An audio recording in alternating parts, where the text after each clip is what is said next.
مریض کس طرح بیٹھ کر کے نماز پڑھے گا؟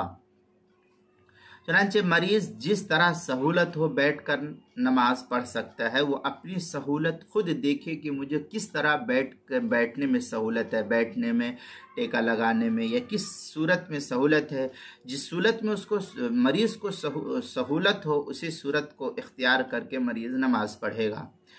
لیکن اس صورت میں اولا یہ ہے کہ اگر زیادہ کلفت نہ ہو تو تشہد کی ہیئت کی طرح بیٹھ کر کے نماز ادا کرے، جس طریقے سے ہم تشہد میں بیٹھتے ہیں اس طریقے سے۔ لیکن اگر کبھی بیٹھنے میں اس میں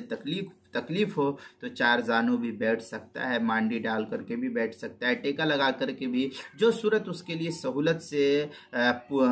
نماز کی ادائیگی کی ہو، اس صورت کو اپنانے میں اس کے لیے کوئی حرج نہیں ہے۔ چنانچہ در مختار شامی میں ہے، صلی قائدن آگے ہے، کیف شاء علی المذہب لأن المرد اسقط عنہ الارکان فالحیات الاولی وقال ظفر کالمتشہد قیل وبہ یفتیٰ۔ اس طریقے کی عبارت جو ہے در مختار میں ہے، آگے شامیہ میں ہے، ینبغی ان یقال ان کان جلوسہ کما یجلس للتشہد ایسر علیہ من غیر او مساویا لغیر کان اولی۔ اس طریقے کی عبارت فتاوی شامی جو زکریا بک ڈپو دیوبند کا ہندو نسخہ اس کی دوسری جلد صفحہ 566 اور 567 پر نقل کیا ہے، اور جو فتاوی شامی بیروت کا چھپا ہوا نسخہ ہے اس کی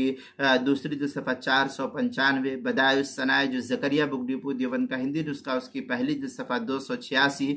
فتاوی عالمگیریہ پہلی جلد صفحہ 136، فتاوی خانیہ جو فتاوی ہندیہ کے حاشیے پر ہے اس کی پہلی جلد صفحہ